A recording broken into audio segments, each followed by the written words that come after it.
if they did attempt to kill me or kill me like they killed Michael Jackson or JFK, then, or Aaron, what is the guy's name? Aaron Carter, the guy who wanted to talk to me about the Harley Pasternak situation. If they did do that, they would say, oh, it's Ye's mental health. So I own half of Sony's publishing and I'm leaving them, and they're very angry at me. And Tommy Mottola is a devil.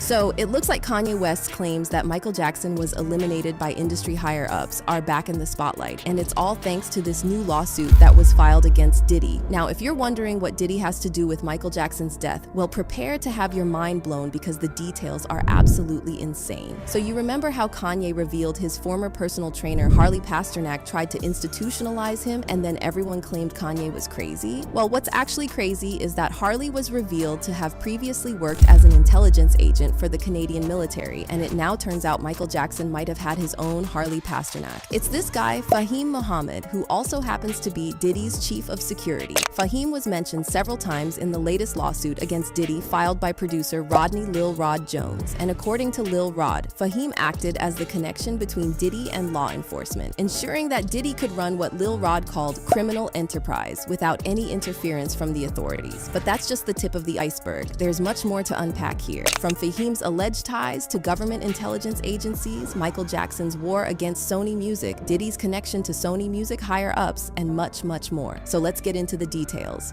I refuse to take this, right? You understand that if I had taken the medication, I would not be here, and it would have been, woe, he was deeply troubled. We miss him. We love his music, though. Well, they would have Britney Spears you. I mean, look at they would have Michael Jackson or worse, yeah. Okay, so let's first talk about all the suspicious details about MJ's death and his highly publicized feud with Sony Music. On June, sister LaToya publicly claimed that his music catalog made him a target, and she said Michael knew someone was after him. And he knew that everything that was happening to him was not kosher, it wasn't right, and it disturbed him greatly. And he kept saying it over and over and over again. Yes, Dr. Murray was the fall guy, but it's more to it than just that. He named names. He told me people. He told me to be careful of this one and that one. During the trial, Michael's son Prince testified that his dad was pushed to the limit, and he heard him say multiple times that they were trying to kill him. Prince said his father would cry after phone calls, saying, quote, "They're going to kill me."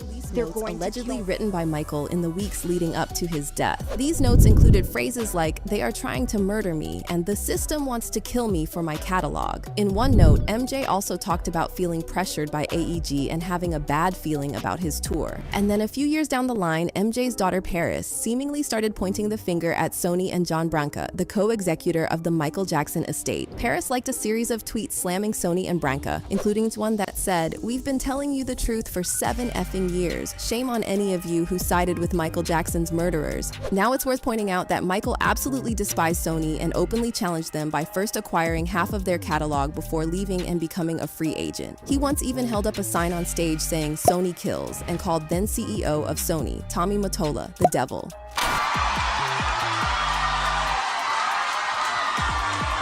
I've generated several $1 billion for Sony, several billion, and they really thought that my mind is always on music and dancing, and it usually is, but they never thought that this performer myself would outthink them.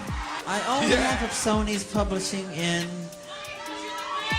I'm leaving them, and they're very angry at me because of it, but I just did good business, you know. And Tommy Mottola is a devil.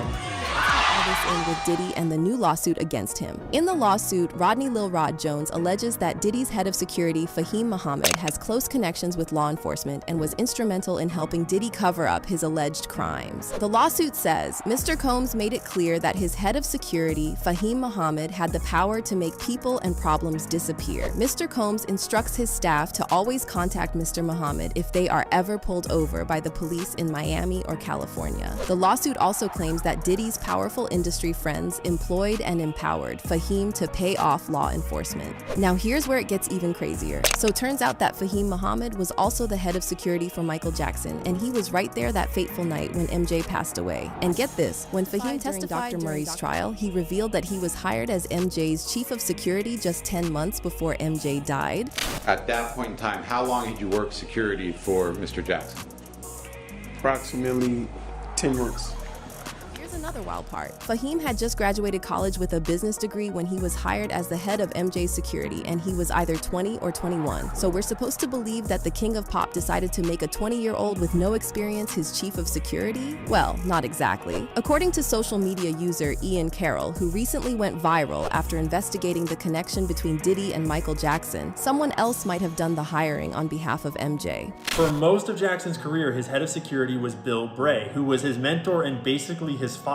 And the two were extremely close. Bill ran his security until he was 70 when he retired, and Jackson continued to pay his medical bills until he died at age 80.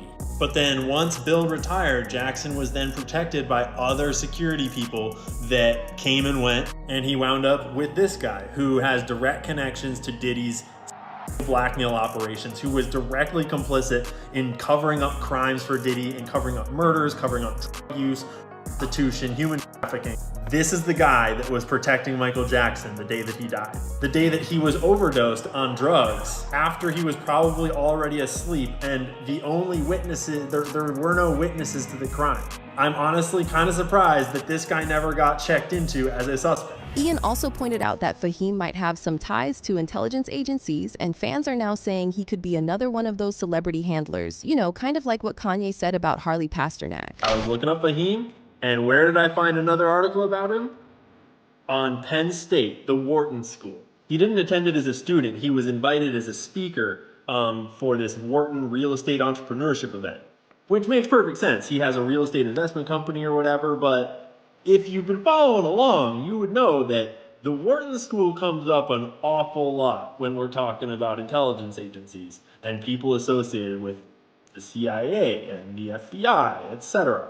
Just thought it was interesting that they invited him to be a honored speaker at their event.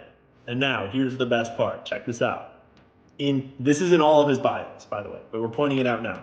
In 2008, Fahim graduated from Sacramento State University with a Bachelor's of Science degree in Business Administration with a concentration in real estate and marketing. Okay?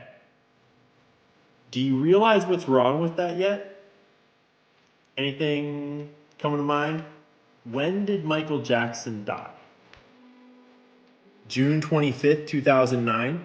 Jackson died from cardiac arrest caused by a propofol and benzodiazepine overdose, caused by his doctor apparently. Hold up. Hold the phone. Pause. Why is a dude who just graduated college last year with a business and real estate degree the head of security for the king of pop, for Michael Jackson, the most famous musician of all time? What's going on? So given that Kanye also supposedly almost got Michael Jackson Ed, fans are now saying there's simply no way all this is just one massive coincidence. Someone commented on Ian Carroll's video, one other coincidence is that Tommy Mottola sold his home on Star Island, Miami Beach, to P. Diddy. And another user wrote, he is right, everything the industry has done to Michael Jackson was the same blueprint they used for Kanye West. What a sad and corrupt world we live in. But what's your take on all this? I told him I was indifferent, and he didn't like that word. And he cried. And then the final part of the conversation was him telling me that he felt that that someone was going to try and kill him to get a hold of his catalog and his estate.